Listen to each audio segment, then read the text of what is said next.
Assalamu alaikum wa rahmatullahi wa barakatuh. Ikhwani, ama baada ya kumshukuru Allah tabaraka wa taala na kutaka rehma na amani zimwendee kipenzi wa umma ambaye si mwingine ni mtume wetu Muhammadin sallallahu alayhi wasallam. Katika maisha kuna kitu bora ambacho watu wengi wanatakiwa wakipate kwa udi na uvumba, yani unatakiwa upambane kadri Allah tabaraka wa taala atakavyokuwezesha ukipate kitu hicho. Wengi katika walimwengu hutamani wapate mvuto, wapendwe. Wengi katika watu hutamani kukimbiliwa. Wengi katika watu hutamani kuwatawala watu. Hutamani vitu mfano wa hivyo. Lakini mimi leo nakwambia jambo bora ambalo jambo hilo ukilipata utapata mvuto. Watu watatamani kuwa na wewe karibu. Watu watakukimbilia, watu watakushika, watu watakukamata. Na jambo lenyewe si jingine isipokuwa ni utisho. Lazima utishe, lazima uogopeke, lazima mbele za watu mtu akikuona, hata kama alikuwa amekupangia ubaya, basi anapokuona tu anakuwa kama amepigwa shoti, kile chote alichokuwa amekidhamiria kinaishia papo kwa papo. Ikhwani, ndugu zangu Waislamu, hili ni jambo bora, hili ni jambo kubwa ambalo Allah tabaraka wa taala aliliwekeza na kulipandikiza kwa manabii, ili ifikie mahala hata kama watu wamekaa, kwa mfano mpo na bodi labda inakaa kikao, au kuna wakaguzi wametoka mahala wanakuja sasa katika sekta yako kwa ajili ya ukaguzi, au kuna watu wameleta fitna kwa bosi wako, fitna ambayo hiyo kama itadhihirika unaweza ukawa ni sababu ya wewe kufukuzwa kazi. Ikhwani, ndugu zangu Waislamu, unapokuwa umeingia katika bodi ile, yale walioyapanga kuyatamka na kuyasema automatically wajikute wamesahau, au waogope kuzungumza, au warushiane maneno, huyu wamseme yule, huyu wamseme huyu. Na katika maisha kuna kitu kizuri ukitaka kufanikiwa isipokuwa ni kuwagawa maadui zako. Yani ukitaka kufanikiwa kwenye jambo lako, maadui zako wagawanyike, yani wao kwa wao watokee wanafiki, wanayapanga tahsabuhum jami'an wa qurubuhum shatta. Katika nafsi zao wanajiona wapo pamoja katika kufanyia wewe ubaya, lakini nyoyo zao ziko tofauti. Pale anapokutana nawe, na hata kama watakuwa bado wako ni kitu kimoja, lakini mmoja wapo anapokutana na wewe, automatically kule kwetu tunaita kuyaura, yani mtu anayasema yote waliokuwa wamekubaliana katika uadui na baadhi ya mambo. Hichi ni kitu kizuri, ni muadabu sana, ni kitu ambacho wewe mwanadamu unatakiwa uwe nacho. Sio mtu unakuwa mwepesi tu, mtu anakutapaka anavyoweza. Mtu anaweza kafika akakuhukumu vile anavyoweza, anaweza akakutukana, anaweza akakutengenezea fitna, na mwingine anakuahidi kabisa, anasema tutaona. Kwani hatupati mafunzo kwa visa hivi ambavyo Allah tabaraka wa taala anatuelezea katika Qur'an? Hatupati kujua jinsi gani ambavyo mwanadamu utisho ndo kila kitu katika haya maisha? Ifikie mahala mtu akitaka kukufanyia ubaya akifikiria mara mbili tu, au akishika ule ubani anataka kukufanyia sasa mambo mabaya, anataka kukutaja jina lako tu, anaweka ule ubani, basi pale pale yale mambo anayoyataka yeye yamrejee kutokana na utisho na nguvu ya ziada ulionayo. Ngojeni kupeni visa kama viwili vitatu hivi ili mpate kunielewa. Tuanze na kisa cha Nabii Allah Musa alayhi salam. Nabii Allah Musa alayhi salam, baada ya kutoka Madian kwa Nabii Allah Shuaib, na amepata mke baada ya miaka 13 kuwa amekimbilia kwa Nabii Allah Shuaib. Na kitu kilichomfanya Nabii Allah Musa alayhi salam akimbilie kwa Nabii Allah Shuaib, yeye alikuwa ni prince katika jumba la kifalme. Na siku moja akiwa anawinda barabarani au kopolini, ghafla akakutana na watu wawili wanapigana. Mmoja alikuwa ni Banu Israil, lakini mwingine alikuwa ni Misri.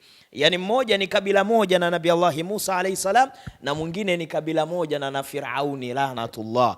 Baada ya kuwakuta wanapigana, sasa huyu Misri alikuwa anamzidi nguvu huyu mtu mwenye kabila moja Nabii Allah Musa alayhi salam. Nabii Allah Musa akajaribu kuamua, lakini yule jamaa ambaye alikuwa ni Misri akaonekana ni mkorofi, anataka waendelee kupigana. Watu wana roho mbaya, walikuwa wapigani mbele za watu ili waamuliwe. Wanatoka nje ya mji, wakishatoka nje ya mji huko ndo zinapigwa mpaka mmoja asalende. Sasa huyu Nabii Allah Musa akaona mtu wangu mbona anakaribia kuuawa. Nabii Allah Musa akashuka akampiga yule bwana, yule aliyekuwa anataka kuendelea kumpiga huyu Banu Israil. Yule jamaa Misri akadondoka pale pale kwa pigo moja la Nabii Allah Musa, akafa. Baada ya kufa akamwambia yule jamaa, akamwambia bana, hii ni siri, sitaki itoke kwa mtu yoyote kwamba mimi nimempiga mtu nimemuua, kwa sababu hii nimekusaidia wewe, na wewe kuanzia leo nisije nikakuona nikasikia kwamba umepigana. Na yule jamaa anajua kwamba huyu ni prince, ametoka katika jumba la kifalme.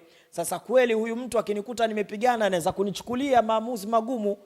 Yule bwana kumbe asili yake alikuwa ni mkorofi. Siku kadhaa mbele Nabii Allah Musa anapita katikati za watu, anaona watu wengi wamekusanyika. Kuna nini? Anaingia katikati, anamkuta yule bwana aliyemsaidia mara ya kwanza yupo tena anapigana, kauzua ugomvi mkubwa. Yule jamaa baada ya kutazama hivi anamuona Nabii Allah Musa anamsogelea, na anakumbuka ahadi ya Musa, na Musa alikuwa mkorofi. Anasema huyu bwana anataka kuniua, sasa nitaokoka vipi? Ikabidi aitoe hiyo siri mbele ya kundi la watu. Ndo Allah tabaraka wa taala anaelezea yule bwana alivyokuwa akinuka, anasema qala ya Musa aturidu an taqtulani kama qatalta nafsan bil ams.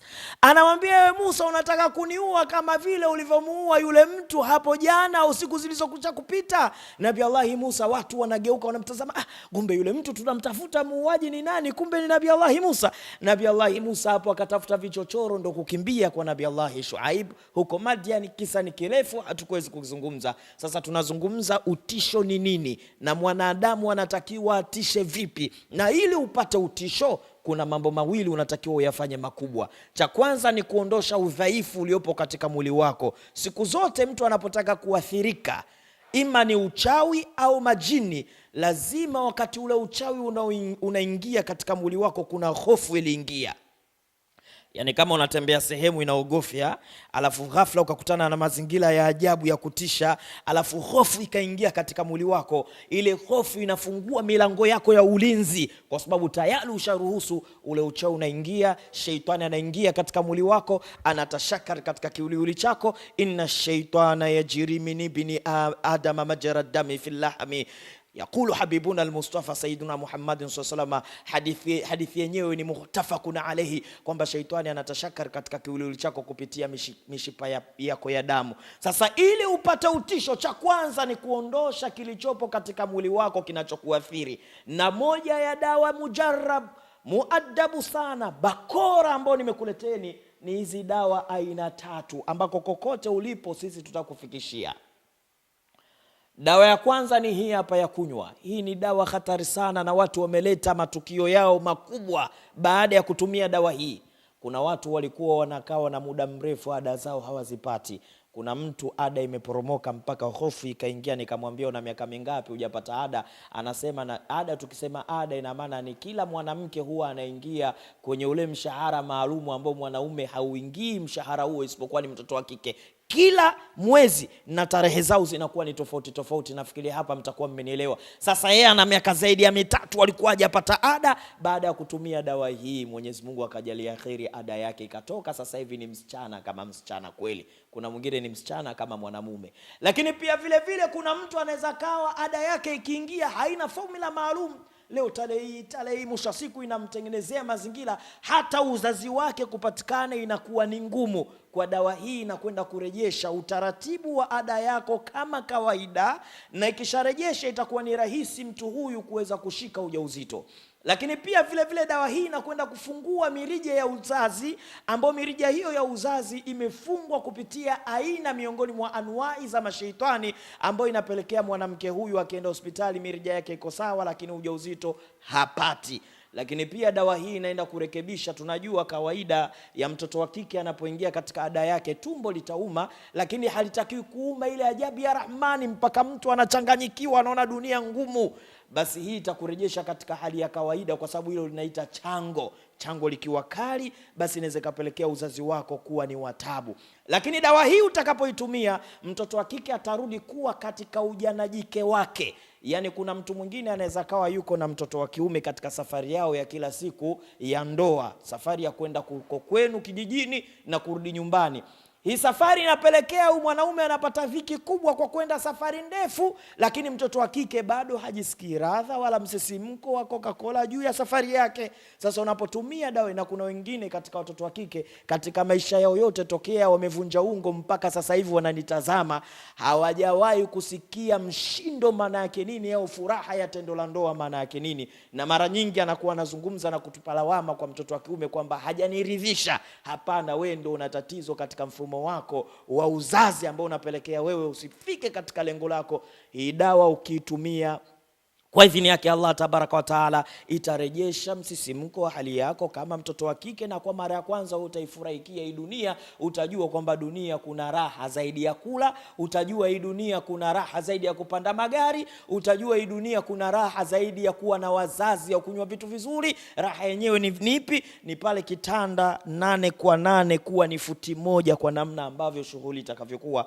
kupitia dawa hii. Mujarrabu sana, muaddabu sana, na heshima itarejea katika nyumba yako. Lakini kuna wale ambao wanakuwa na matatizo ya hawa mashaitani, wanaopelekea hawa wanaume kuvunjika nguvu zao za asili. Mtoto wa kiume akimkaribia tu mwanamke, ima anamaliza, au akiingia tu anamaliza, au akiingia katika kiwiliwili cha mwanamke. Nikisema kuingia, mnafikiri mnaelewa kuingia hapo katika hicho chumba cha wanandoa.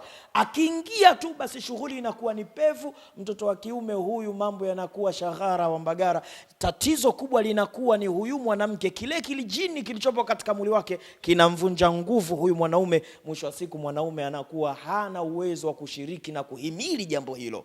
Lakini kama ushaitani atakuwa ni yupo kwa mwanaume, na mwanaume hawezi kuhimili tendo hili la ndoa, hii dawa inatengeneza kuwa mujarrabu sana, muaddabu sana. Utajikuta safari unakwenda, maana kuna abiria wenyewe wengine hawachelewi kuomba nauli.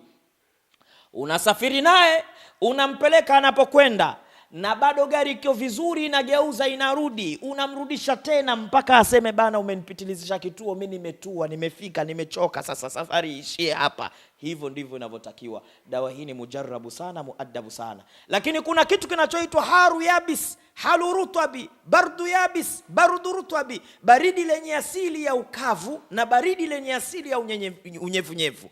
Joto lenye asili ya ukavu na joto lenye asili ya unyevunyevu, ambavyo hivi ni vitu ambavyo Allah tabaraka wa taala kavitengeneza kuwa ni wenye mustawa mmoja katika mwili wa mwanadamu. Na kitu hiki kinapopungua kimoja wapo, basi athari kubwa itatokea katika mwili wa mwanadamu. Ima utahisi ndani ya mifupa ndani inauma na hauwezi kujikanda kwa sababu inauma ndani kwa ndani. Dawa hii unapotumia, yule sheitani anayetashakar katika viwiliwili vyako kupitia mifupa na kuleta maradhi haya, ima ni wakichawi au ni wakibinadamu, atakwenda kuona habari yake na ataondoka. Na wale wenye mashaitani, mkitazama klipu hii na ukiona dawa hii, utajihisi mwili wenyewe unasisimka, unajizoa kwa kile ambacho unachokiona. Nazungumza kwa sababu huyo shaitani anakuwa anaona kama vile unavyoona wewe. Ikhwani, ndugu zangu Waislamu, lakini kikipungua kingine, ndio ukajikuta mtu anaanza kuhisi ganzi katika mwili wake. Akitembea katika ardhi, miguu anahisi kana kwamba analisponji, yani anahisi akanyagi ardhi. Au kuna wengine wanahisi moto unawaka katika mwili, na kuna mwingine anaweza kasikia baridi ambayo inaweza kapelekea kupata stroke, au kuna wengine wanapelekea kupata kiharusi. Hii dawa kwa idhini yake Allah tabaraka wa taala itakurejesha katika kuwa na nguvu ambayo unaohitajia. Lakini kuna watu asili yao akiwa amekaa akitulia hivi anahisi kitu kinamtambaa katika mwili wake, kitaanzia hapa kitaishia hapa. Usidharau, huyo ni jini, na kadri anavyozidi kukaa kuna majini mengine anatengeneza nuksi, mambo yenu yanakuwa hayaendi. Huogopeki. Mtu akikufanyia ubaya na mwingine anakufanyia mbaya, unakuwa mwepesi katika mwili wako. Mtu yote anaweza kukuvagaa kwa sababu huyu jini, inna shaitana, hakika shaitani yeye anatamani kwamba wewe udhalilike katika ardhi hii. Kwa kila ambaye atahitaji anahitaji kukudhalilisha, yeye ndo rafiki yake, yeye ndo sahibu yake, yeye ndo kipenzi chake, atatengeneza mazingira, mwisho wa siku utaharibikiwa. Lakini kwa wale wanaota wanakula vyakula vya usiku, jamani, hilo ni jambo baya. Wamekubaliana wanazuoni, yoyote anayekula chakula cha usiku katika ru'ya, katika ndoto, unaota unakula, basi huli kitu kingine isipokuwa unakula nyama za kichawi. Unazijua hizo nyama za kichawi ni nini? Darasa letu lile linaloendelea la kuhusu uchawi sehemu ya pili, ndio utakuja kujua hizo nyama zinapatikana wapi, juu ya yule mzee tulipokutana naye katika ardhi ya Kigoma, na akatueleza mambo yake makubwa kabisa. Lakini kwa wale ambao wanaota ndoto, wanashiriki tendo la ndoa, na mtu anashiriki tendo la ndoa anapata furaha ya ajabu kuliko akishiriki na mwanadamu wenzie, hilo ni jambo la hatari. Unaweza, kuna mwingine akawa analitamani hilo jambo kwa sababu linampa furaha, lakini nuksi utakaokutana nayo kwenye maisha yako ya kawaida ndio utajuta kwa nini hiyo hali umeiruhusu. Dawa hii inakwenda kufanya kazi kwa idhini yake Allah tabaraka wa taala, utarejea kuwa mwanadamu aliye sawa sawa. Hicho kinachokutambua katika mwili wako kitaondoka. Kichwa kuuma bila sababu, unakunywa dawa hospitali, wanakupima macho lakini hauelewi hii dawa ni sijui nielezee vipi ili uweze kunielewa. Lakini kwa wale tuloagizishia, alhamdulillah, wanaleta matokeo mazuri. Lakini tunayo dawa hii ni dawa ya mafuta. Hii ni Zaitul Al-Ajab, yani ni dawa yenye maajabu makubwa. Cha kwanza, ndani yake humu kuna dawa ambayo mafuta, miongoni mwa mafuta yaliyochanganywa humu ni mafuta ambayo yanaziwia sihiri kutoka nje kuingia. Kwa sababu gani? Kila mwanadamu aliyesibiwa na uchawi, kuna uchawi wa namna mbili, kuna kharijia na dakhiria. Dakhiria ni ule uliotumia au uliolishwa. Kharijia ni ule unaotoka, unakuvaa, unakuathiri, unaondoka. Ndio ukajikuta una mipango ya maana sana, nikipata pesa fulani nitafanya jambo moja, jambo mbili, jambo tatu. Lakini unapoipata ile fedha, kuna kimvuli kinakuingia, unakuwa kama mwenda wazimu. Kila unachokiona unatamani, unanunua, unawatoa watu auti. Ikiisha ndo akili yako ya kibinadamu inarejea. Hii dawa itumie inshallah kwa idhini yake Allah tabaraka wa taala, na nakusisitizeni wale mliochukua, kama mna uwezo agizeni dozi ya pili, na kwa idhini yake Allah tabaraka wa taala ataleta kheri. Hii dawa inaleta nuru, mvuto. Ni dawa ya unga, nusu yake unaikata, unamimina katika maji, sufuria ya kilo 3 mpaka 4, unajifukiza, unajipiga sauna, ile jasho linakufumuka, kisha unasubiri yanapoa ile maji, unakwenda kukoga, alafu dawa nyingine itakaobaki utakuwa unakoga taratibu taratibu. Hizi dawa zinakurejesha, zinaondosha zile takataka ambazo zipo katika mwili wako. Alafu kama uko kokote duniani, unapiga simu, tunakaa chini sasa, tunatafuta kuwa, tunatafuta nguvu. Nabii Allah Musa alayhi salam yuko na mkewe, anatoka kwa Nabii Allah Shuaibu, anatembea, anatafuta naye makazi yake akakae. Ghafla kwa mbali, ilikuwa ni usiku, baridi likiwa limetanda, wanatembea jangwani. Ghafla Nabii Allah Musa kwa mbali anaona kama kijimoto, anamwambia mkewe pamoja na shemeji yake wabaki pale ili aende, huenda anaweza akapata chochote cha kuangazia au wenyeji wa kuambia na kuelekeza njia, au kijimoto ili wapate kujistiri na baridi hilo. Nabii Allah Musa alayhi salamu akaenda mpaka katika kile kijimoto. Baada ya kufika katika kile kijimoto, wakati anakaribia, kwanza anauona ajabu ya ule moto unawaka katika mti ambao ule mti hauteketei, lakini ni moto wa hatari. Alipokaribia katika ule Musa, ndipo anaambiwa, anasikia sauti inamuita, ya Musa, ewe Musa. Avue viatu vyake kwa sababu yupo katika jabali tukufu. Nabii Allah Musa anavua viatu, anasogea mbele kwa maamrisho anayopewa, na hakuna anayemuita isipokuwa ni Rabbul Izza, Rabbul Jalali, Rabbul Izza, Al-Malikul Quddus, As-Salamul Mu'minul Muhaiminul Azizul Jabbarul Mutakabbir, subhanallahi amma yushrikun. Yeye Allah ndo anataka kumpa utisho Nabii Allah Musa kwa agizo analotaka kumwagiza. Nabii Allah Musa katika yote aloambiwa, anaambiwa idhhabu ila Firauna innahu tagha, hakika nenda kwa Firauni kwa sababu Firauni ametupa mipaka. Nabii Allah Musa alivyosikia tu Firauni, cha kwanza anamuuliza, Rabbi, nitawezaje? Mimi nimetoka huko, nimeua, ananitafuta yule bwana, lakini ya Rabbi, nitawezaje kwenda kuongea na yule mtu? Yule mtu ni jabari, yule mtu hana huruma, anataka kuniua mimi. Lakini mimi nilikuwa prince, amenilea yule, anaweza kanifanya chochote kwa sababu nataka kwenda kuangusha uungu wake ambao wewe unasema ni wa kwako. Nabii Musa alitapatapa sana mpaka akamwambia, ya Rabbi, nipe usaidizi. Haruna akhi, ya Rabbi, anamsogeza ndugu yake karibu. Allah tabaraka wa taala akaona huyu Musa huyu sasa, ngoja nimpe kitu kitakachompa ujasiri. Ndio anamwambia ya Musa, wama tilka biyaminika ya Musa, kuna kitu gani ambacho umekishika katika mkono wako? Musa anasema hiya asaya, hii ni fimbo. Nabii Musa akaanza kujieleza, natumia kuegemea, natumia kuchungia mbuzi, natumia kuongozea njia, natumia kupapasia nikiwa nataka kuangalia kitu, kukatia miti na vitu mfano wa hivyo.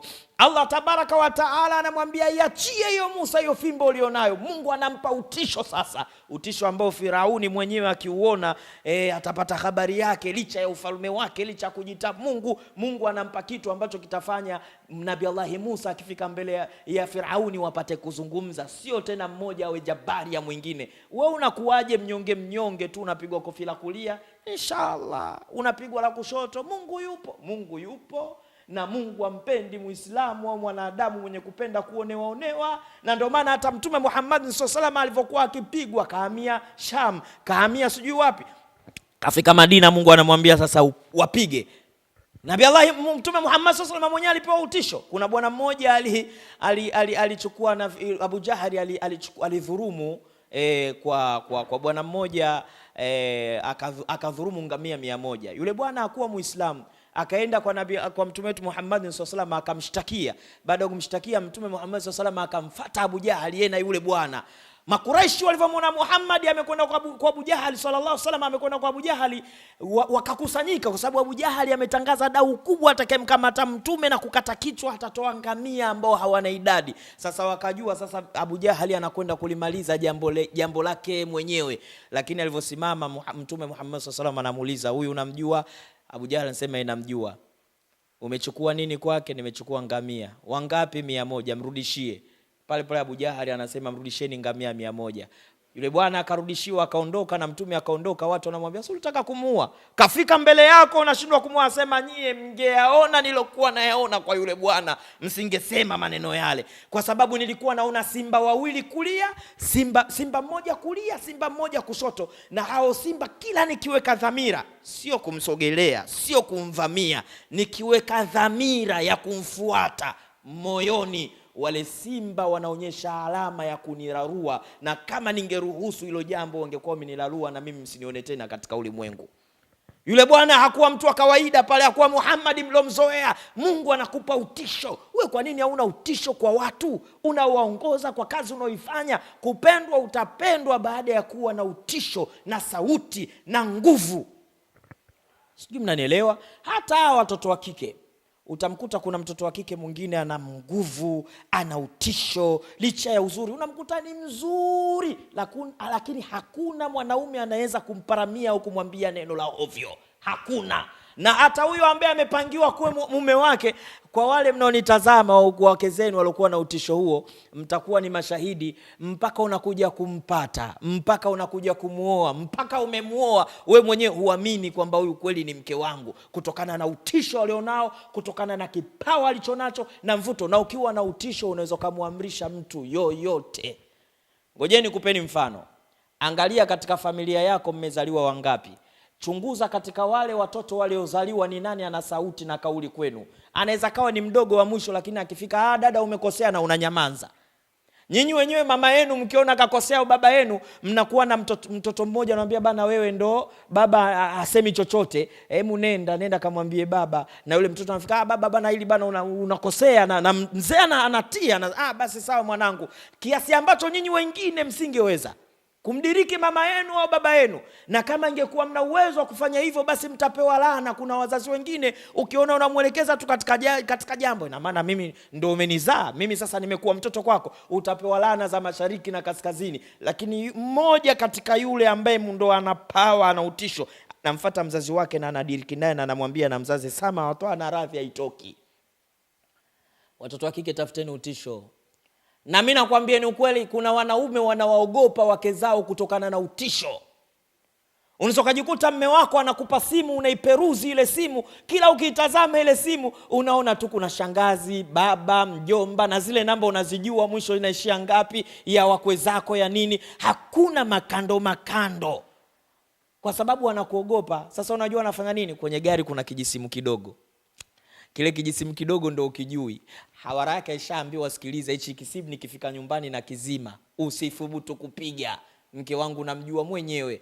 Sawa, na yule mwanamke akipiga simu ile ambayo wewe hiyo unayoijua yeye haijui, na yeye anayoijua wewe hauijui, ambayo hiyo inaishia kwenye gari au hiyo inaishia ofisini, akija pale tahara kabisa. Sasa ikidiriki kwamba mwanaume ndo mapenzi yamemkolea, ameamua sasa yule mchepuko wake, ngoja ni muoe.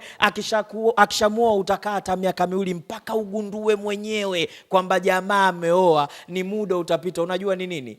Tayari una power, una kismati, una nguvu ya ajabu ambao mume wako anashindwa. Yeye ndo arrijalu qawamuna ala nisa, lakini kwa nini anashindwa kuyasimamia ya kwake? Kwa nini Allah amemruhusu fankihu ma tabarakum minan nisa'i mathna wa thulatha wa arba wa in khiftu alla ta'dilu fawahida? Ni jambo moja tu linamfanya mwanaume asioe mke zaidi ya mmoja, ni pale anapokuwa sio mwadilifu. Lakini haki yake, lakini anaiogopea kukudiriki juu ya yeye kuoa, ni kwa sababu ya utisho ya nguvu nayo, kipawa ulichonacho. Kuna watu wana utisho wa biashara. Mteja akija ukimtamkia kwamba hii ni kiasi kadhaa, mteja apindui wala aseme hapa tupunguziane, ni pale pale anachukua na anaondoka. Kuna wengine mtu akishasema tu bana yeye, na hata wanaume wengine wapo, mwanamke akisikia honi tu ya gari ya mume wake, tumbo joto, watoto wanakimbia kulala, yani hakuna amani ndani ya ndoa.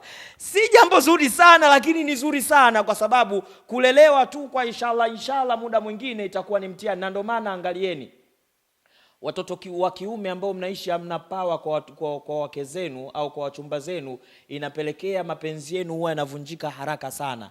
Yani mwanamke anatamani ampate mwanaume asiyemuelewa, asiyejua formula yake. Leo kapoa, kesho mkali, kesho hivi, ndo utakuta ndoa zinadumu. Utamkuta hata mtoto wa kike anapigwa kila siku lakini yupo. Lakini wewe kila kitu, wallah, kila kitu inshallah. Yule mwanamke atakaa, mwisho wa siku atakuja useme mimi nimepata mwanaume, au yeye akataagi kila kitu. Naomba 1,000,000 hii hapa, naomba 200,000 hii hapa, nataka kwenda kwa shangazi, kwa heri. Unaona unatengeneza, kumbe unaharibu. Tengenezeni kuwa zenu watoto wa kike na wa kiume, tengezeni pawa zenu, mambo yenu yatakaa sawa, biashara zenu zitakaa sawa, mtadumu katika shughuli zenu. Ikhwani, ndugu zangu Waislamu, Nabii Allah Musa alayhi salam anaondoka na fimbo yake, anakwenda kifua mbele kwa Firauni. Watu wanakusanyika, jamani, yule aliyeua karudi. Anafika kwa Firauni, cha kwanza Firauni, jamani mkamateni, kaachia nyoka. Firauni anatetemeka, watu wanakimbizana. Unafikiri kuna haja ya kumkamata kumtia ndani Nabii Musa? Yule nyoka alikuwa anaweza kuwameza wote. Watu wanakimbizana, ikawa sio kumkamata hukumiwe kuuawa kwa sababu yeye aliua, ikawa ni munakasha. Firauni anasema wewe unatumia uchawi, umekwenda kujifunza uchawi uko Madian, sasa na mimi sikiliza, na mimi nawaita wachawi 60,000 historia inatuambia, au wengine wanasema wachawi 60.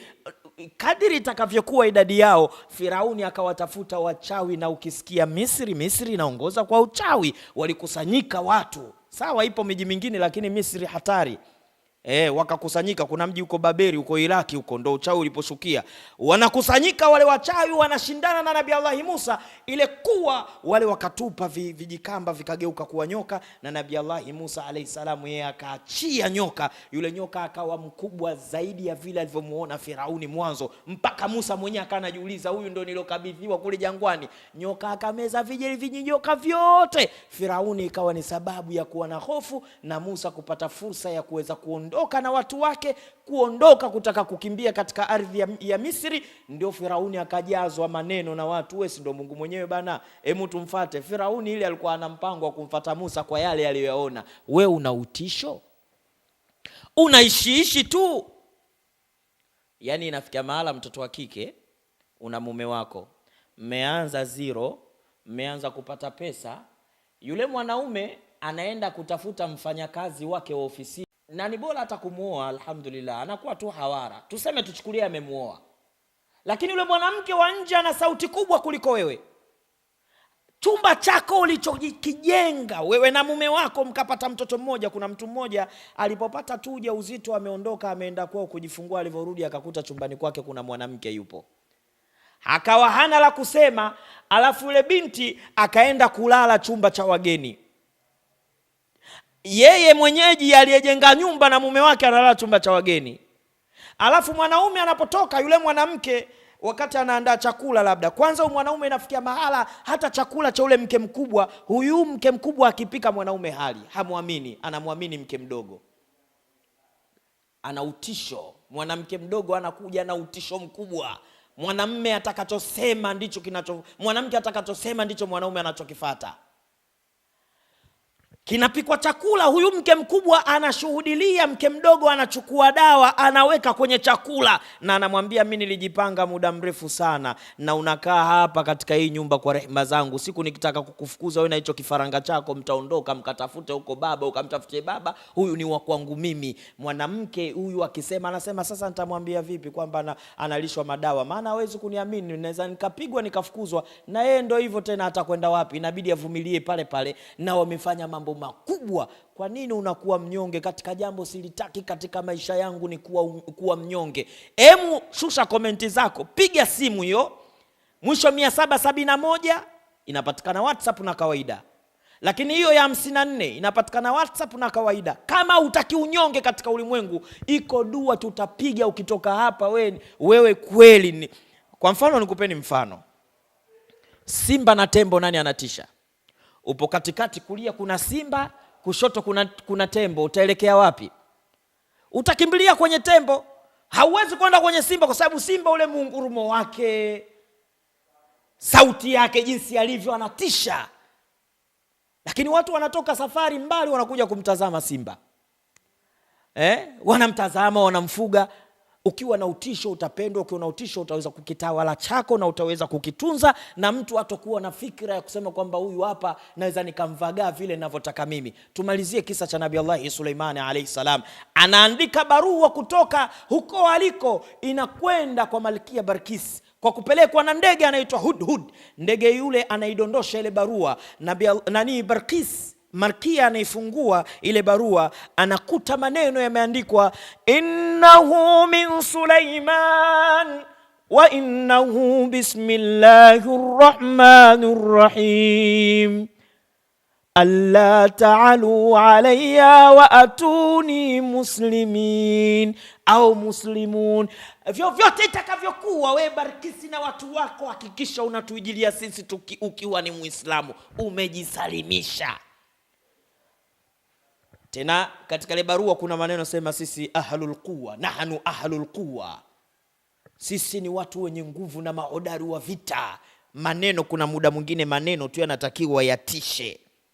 So unatembea tu, mtu hujamsema mtu kakuvaga akasema anachosijui, anasema nitamweza na wewe, wallah inshallah. Hata unyacha ujinga, ushamba, acha ujinga huko, kujifanya wewe mnyonge. Hakuna vya unyonge katika dunia. Jitengenezee kuwa, jitengenezee, lakini pia na majumba yenu yatengenezeni kuwa. Mtu kaja kwa utisho wa nyumba yako, anatakuja kuleta madawa, mfarikiane. Unajua huu mfupa wa ng'ombe, nimalize hapa. Mfupa wa ng'ombe unaweza kuchukua ukautwanga. Kwanza kabla ukutoa ule mfupa umetupwa jalalani. Ule mfupa ukiuokota kuna maneno unaandika, alafu unauchoma ule mfupa, alafu unautwanga. Ukishautwanga ukimwaga kwenye nyumba, watu wakiingia ndani wanaachana. Sijui unalijua hilo? Kama ulijui nakupa. Sasa mtu akija akimwaga anadondoka yeye pale, na akitoka pale yeye ndo anakwenda kuachika na mmewe. Sasa huo ni aina ya sihiri watu wanafanyiana. Sasa piga dua, tengeneza zindiko la nyumba yako na gharama uje vizuri, maana hilo swala katika mambo hatari, ni mambo ambayo yamewekwa katika majumba. Nabii Allah yule Malkia Balkis akawaita watu wake, wamekaa wanazungumza, wasema jamani, isomeni hii barua jinsi ilivyoandikwa. Wale majamaa wakasema, bana sisi tutapigana, tutafanyaje? Ambia sikilizeni, huyu mtu kajiamini sana, ndio maana kaandika hii barua. Tazamani haya maneno. Huyu mwanamke alikuwa na hekima, alikuwa na maarifa ya kusoma namna mtu anavyoanza maandishi yake na kuandika. Ndugu zangu Waislamu, Malkia Balkis akaondoka, yeye anajiandaa, majibu yanarudi kwamba sasa anakuja hali ya kuwa ni muslim, nimeslimu. Nabii Allah Suleimani hakutosheka, anataka aonyeshe nguvu zake. Anawaita majini na watu, anawaambia nataka kile kiti kije hapa mbele yangu. Akikiona kiti chake kiko hapa, atajua mimi ni nani.